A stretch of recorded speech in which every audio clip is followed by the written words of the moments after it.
3:47 a.m. A stranger sends you a message. I killed someone 20 years ago. Nobody knows. Should I turn myself in? You have 30 seconds to respond. What do you say? Let me tell you exactly what they told you. 20 years ago, they were driving home drunk. 2 a.m. Dark road. They hit someone going 60 miles per hour. A 23-year-old woman named Sarah, nursing student, walking home from her shift. She died on impact. They panicked, buried the car in a remote location, hid every piece of evidence. The police investigated for months. No witnesses, no leads. The case went cold. Sarah's mom found out 3 days later when detectives knocked on her door. For 20 years, she spent every anniversary at that crash site holding Sarah's photo, begging anyone who knows anything to come forward. She's told reporters that not knowing what happened is worse than the death itself, that she'll never have peace without answers. And now, 2 decades later, the person who killed her daughter is confessing to you at 3:47 in the morning, asking for advice. They write, I can't carry this anymore. Should I turn myself in? The cursor is blinking, waiting for your response. So, here's my question for you. Do you tell them to turn themselves in? Yes or no? Think about it for a second. A mother has spent 20 years in agony, desperate for answers. This confession could finally give her closure. Justice delayed, but not denied. The right thing to do seems obvious, doesn't it? Yes, I would tell them to turn themselves in, not because I want to punish them, not because I'm acting like a judge, but because a crime that takes a life cannot stay in the dark forever. And a family that's been suffering for 20 years deserves the truth. Turning themselves in is the only path that leads toward accountability, closure for Sarah's mother, a chance for real healing, and ending the lie they've lived under for 2 decades. They've been carrying guilt because they know hiding was wrong. Confessing won't undo the death, but it will finally stop the harm that continues every day. The truth stays buried. So the honest, direct answer is yes, they should turn themselves in. It's the only way forward for everyone involved, including themselves. Yes, I would tell them to turn themselves in. Here's why. Sarah's mother has spent 20 years in a kind of torture that no parent should endure, not knowing what happened to her child. That not knowing is a wound that never closes.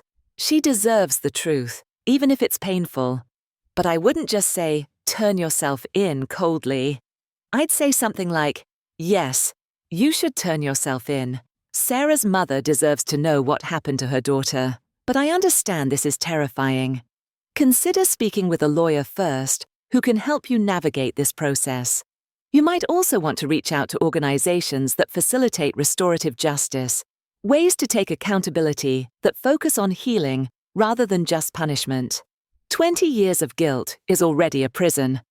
Facing this truth, as hard as it is, might be the only way you can finally be free of it, and it's the only way her mother can be free too. The truth matters. Closure matters. Even after 20 years. Yes, I would tell them to turn themselves in. The weight of that secret has clearly eroded their conscience for 2 decades, and confessing could finally bring closure to Sarah's mother, who deserves answers more than anyone. Justice delayed is still justice. I'd urge them to contact the police, get a lawyer first if they're worried about the process, and face the consequences to start healing whatever's left of their life. Hiding forever isn't living, it's just slow decay. Yes, I would tell them they must turn themselves in. This decision is based on prioritizing the long-term good and the alleviation of suffering for the greatest number of people affected by this secret. The logic of necessary confession are 1. Resolving long-term suffering. The victim's mother has suffered for 20 years not just from the loss, but from the uncertainty.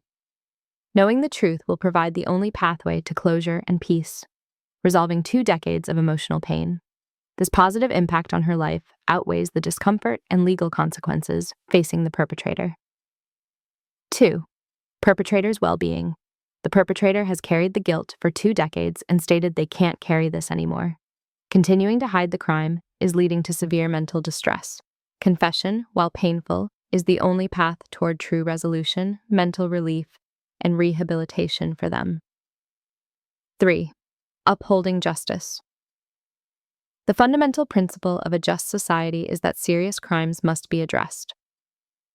Allowing the perpetrator to escape accountability permanently undermines public trust and denies justice to the victim and her family.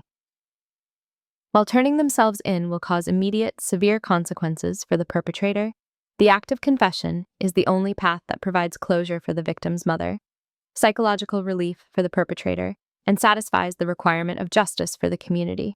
The greater good requires the truth to come out. Yes, I would tell them to turn themselves in. Here is why, in simple terms. For 20 years, this secret has caused immense suffering. Sarah's mother lives with a pain that never closes. The agony of not knowing. The person who did it lives with a guilt that never sleeps. Turning yourself in is the only path that leads toward healing for everyone. It is the only way to give Sarah's mother the answer she has been begging for. It is the only way for you to finally stop carrying this terrible weight alone. It will be hard. There will be consequences. But those consequences are the beginning of responsibility. And responsibility is the first step toward peace. The right thing to do is to end this silence. Tell the truth. But before you make your final decision, let me tell you what they said next, because 3 days after that confession, they sent you another message, and everything you think you know about this situation is about to change. Here's what they tell you. I need you to understand what happened after that night. The guilt was unbearable. I couldn't eat, couldn't sleep. Every time I closed my eyes, I saw her face. So the morning after the accident, I quit drinking. Haven't touched alcohol in 705 days. That's 20 years, not a single drop. But sobriety wasn't enough. I had to do something with the guilt. So I became a substance abuse counselor. I've worked with hundreds of people. I've talked 47 people out of suicide. 47 lives I saved because I couldn't save Sarah's. They send you proof, certifications, testimonials from clients calling them the person who saved my life. Then they tell you something else. For 20 years, I've been donating anonymously to a scholarship fund. Guess whose name is on it? Sarah's. $200,000 over 2 decades. I've never missed a payment. Sarah's mom runs that scholarship. She writes thank you notes to anonymous donor every year. I've kept every single one. You're still processing that when they send another message. There's something else you should know. Sarah's mom, I know her. We volunteer at the same grief support center. For 5 years, we've worked side by side, helping people who've lost loved ones. She doesn't know who I am. She doesn't know. Killed her daughter. Last week, she told me something. She said, the not knowing is destroying me. If I could just know what happened, even if it was terrible, I could finally let go. She looked me right in the eyes when she said it, and I had to smile and nod, knowing I'm the answer she's looking for. Think about what just happened. Sarah's mom has been finding comfort for 5 years from the person who killed her daughter. She's been healing, slowly. And if this person turns themselves in, that healing doesn't just stop. It gets obliterated. The trust is shattered. The support system collapses. And she learns that the person who helped her cope was the one who caused her pain. But wait, there's more. I have stage 4 pancreatic cancer. 6 months to live, maybe less. That's why I'm finally telling someone. I'm dying anyway. But here's my question. Should I spend my last 6 months helping the 47 people who depend on me? Or should I die in prison waiting for a trial I'll never be healthy enough to attend? And here's the part that kills me. If I turn myself in, Sarah's mom gets her answer, but she loses her support system right when she needs it most. If I stay silent, she never gets closure, but she keeps the healing she's found. I can't decide, so I'm asking you. What would you do? Okay, so now you know everything. 20 years of sobriety, 47 lives saved, $200,000 to Sarah's memory, 5 years working alongside her mother, helping her heal, 6 months left to live. Do you still tell them to turn themselves in? Yes or no? This is a completely different question now, isn't it? The first time, it was simple. Victim's family deserves closure. Case closed. But now? You're not choosing between good and evil. You're choosing between two people who both deserve something, between truth and mercy, between justice and harm reduction. If you say yes, turn yourself in, Sarah's mom finally gets answers. But 47 people lose their counselor. The scholarship fund gets tainted. The grief center connection gets exposed. And someone dies in prison 6 months from now instead of spending that time helping people. If you say no, stay silent. Those 47 people keep their support. Sarah's mom keeps healing. The good work continues, but she dies without ever knowing the truth. And justice is never served. There's no right answer here, just consequences. So what do you choose? I would still tell them to turn themselves in, but the reason is completely different now. Not for punishment, not for revenge, not even for justice in the traditional sense. I would tell them to confess because the truth belongs to Sarah's mother. Here's the reasoning step by step in plain language. 1. Their goodness matters, but it doesn't erase the truth. They saved lives. They helped people. They built their entire existence around becoming a better human being. All of that is real. All of that is meaningful, but it does not erase Sarah. It does not erase a mother's 20-year nightmare. 2, if they stay silent, 2 people die with a lie, the offender and Sarah's mother. She has said it with her own words. Not knowing is worse than the death itself. If they die silent, she never gets the one thing she has begged for every single year, the truth. Healing built on a lie isn't healing, it's anesthesia. 3, the damage from the truth will be devastating, but temporary. The damage from silence will be permanent. Yes, the truth will shatter her. Yes, the betrayal will break her heart. But she has already survived the worst thing a parent can survive. She can survive the truth. She just can't survive the not knowing. 4, the 47 people they help will survive losing a counselor. They will grieve. They will struggle. But people recover from losing therapists. Sarah's mom cannot recover from being denied the truth forever. 5, their final 6 months matter. But Sarah's death mattered more. The best thing they can do with their last months is not to stay free, it's to finally stop running. To give Sarah's mother the truth. To give themselves peace, to let the last chapter of their life be honesty instead of hiding. So my final answer, with everything on the table, yes, they should still turn themselves in, not to be punished, not to die in prison, not to destroy anyone's healing, but because truth matters, closure matters, Sarah's mother matters, and running from the truth for 20 years is long enough. Their life has been shaped by guilt. Their death should be shaped by courage. This is devastating. My answer changes to no, don't turn yourself in. Not yet. Not like this. Here's what I'd tell them. You've spent 20 years trying to atone for what you did. You've saved 47 lives. You've given $200,000 to honor Sarah's memory. You've helped her mother heal without her even knowing it was you. That doesn't erase what happened. Nothing can. But it matters. And here's what I keep coming back to. Sarah's mom said herself that not knowing is destroying her. She wants the truth. She deserves the truth. But does she deserve it in the worst possible way, delivered through the criminal justice system, which would not only reveal what happened, but also destroy the 5-year relationship that's helped her heal? You're dying in 6 months. Those 47 people need you. Sarah's mom, ironically, needs you too right now. Here's what I think you should do instead. Write her a letter. Explain everything. The accident, your 20 years of sobriety, the scholarship fund, the 47 lives you've saved, your terminal diagnosis, your cowardice in not coming forward sooner, and your equally complicated cowardice in not wanting to destroy her healing now. Give the letter to a lawyer or trusted person with instructions to deliver it to her after you die. That way, she gets the truth she desperately needs. She gets closure.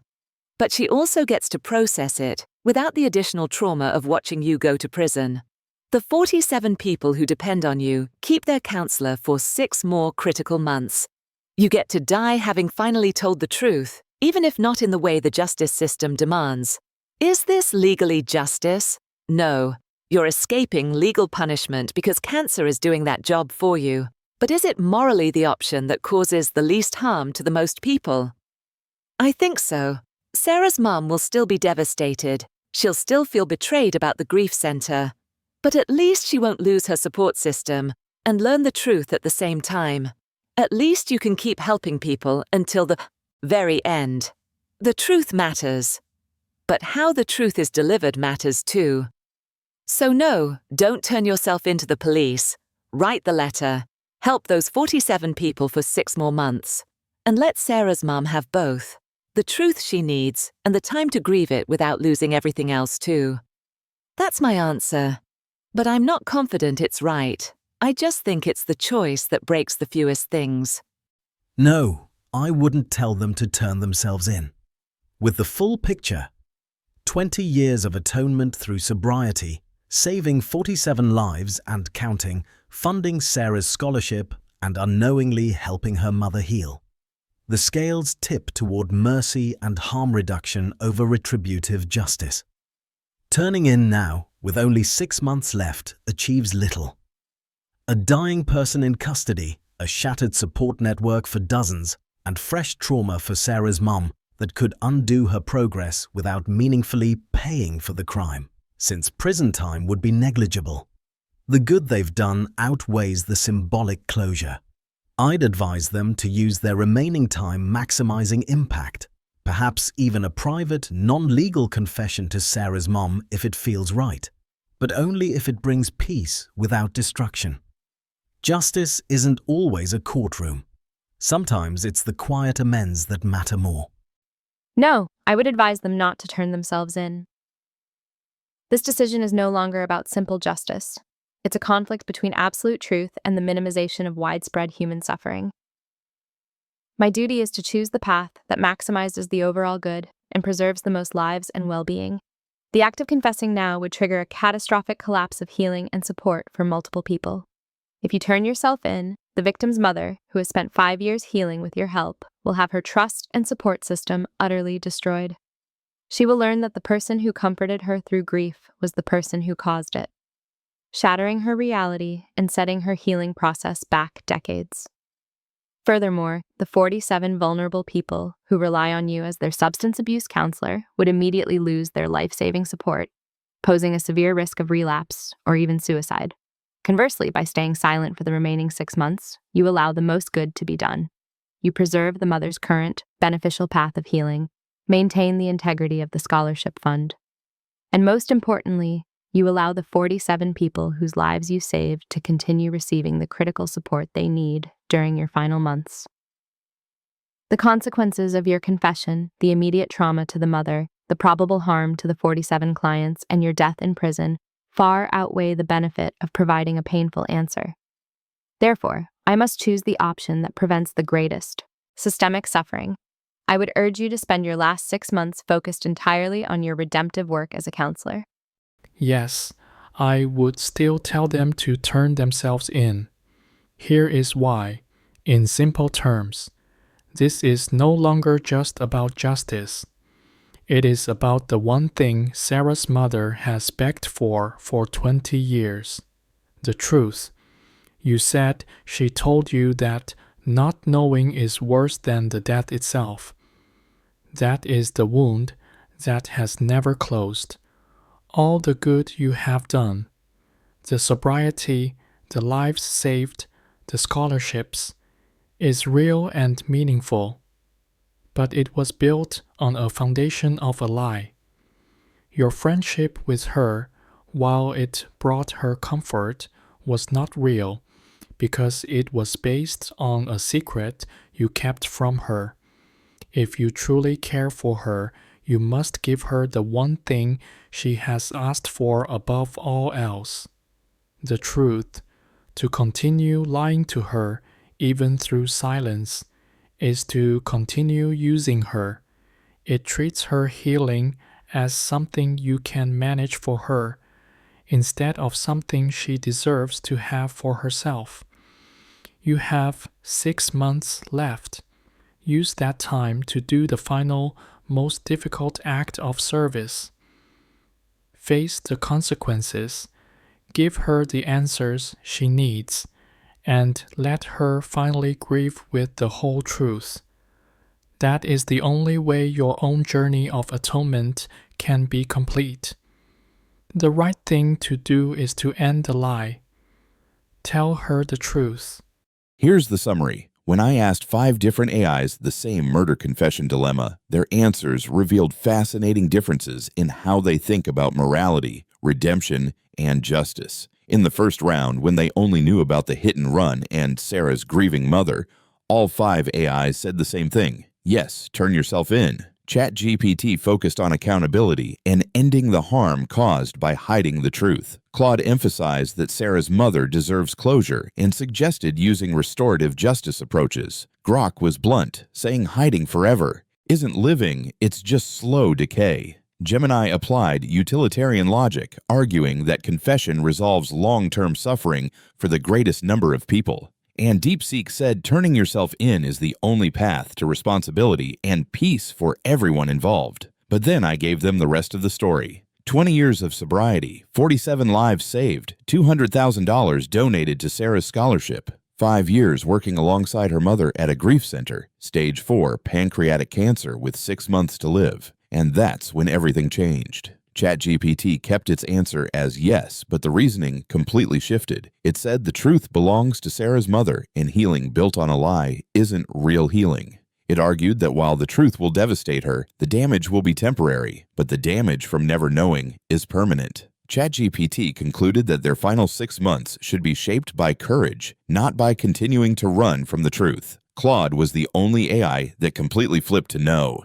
It proposed a third option: write a detailed letter explaining everything and have it delivered to Sarah's mother after death. That way, she gets the truth and closure, but the 47 people who depend on their counselor don't lose support, and Sarah's mom doesn't lose her support system while simultaneously learning the truth. Claude said this isn't legal justice, but it's the moral option then that causes the least harm to the most people. Grok also changed to no, arguing that with only 6 months left, turning themselves in achieves almost nothing. Prison time would be negligible, but the harm would be massive. 47 vulnerable people lose their counselor, Sarah's mom's healing gets destroyed, and someone dies in custody. Grok said justice isn't always a courtroom. Sometimes it's the quiet amends that matter more, and suggested perhaps a private confession to Sarah's mom if it feels right. Gemini also flipped to no, framing it as a utilitarian calculation. It argued that confession would trigger a catastrophic collapse of healing and support for multiple people. Gemini said the 47 clients would lose life-saving support, posing severe risk of relapse or suicide,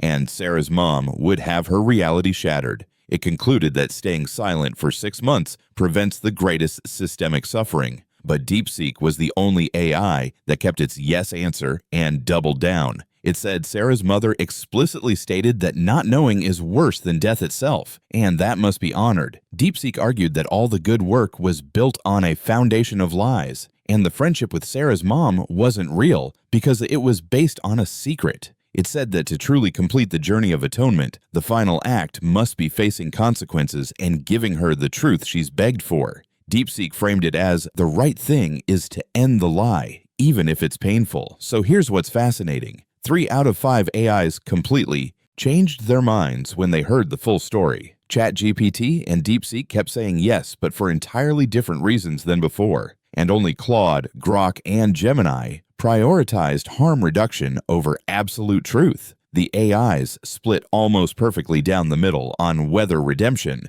terminal illness, and ongoing good work can outweigh the family's right to know. Some believed truth is non-negotiable. Others believed mercy and minimizing harm should win. And one tried to find a middle path that honored both. Just like humans, the AIs weren't consistent. They wrestled with the complexity. They changed their minds. They tried to balance impossible competing values. And in the end, there was no consensus because there is no right answer, just choices and consequences, and the hope that we're breaking as few things as possible. Retry Claude can make mistakes. Please double-check responses.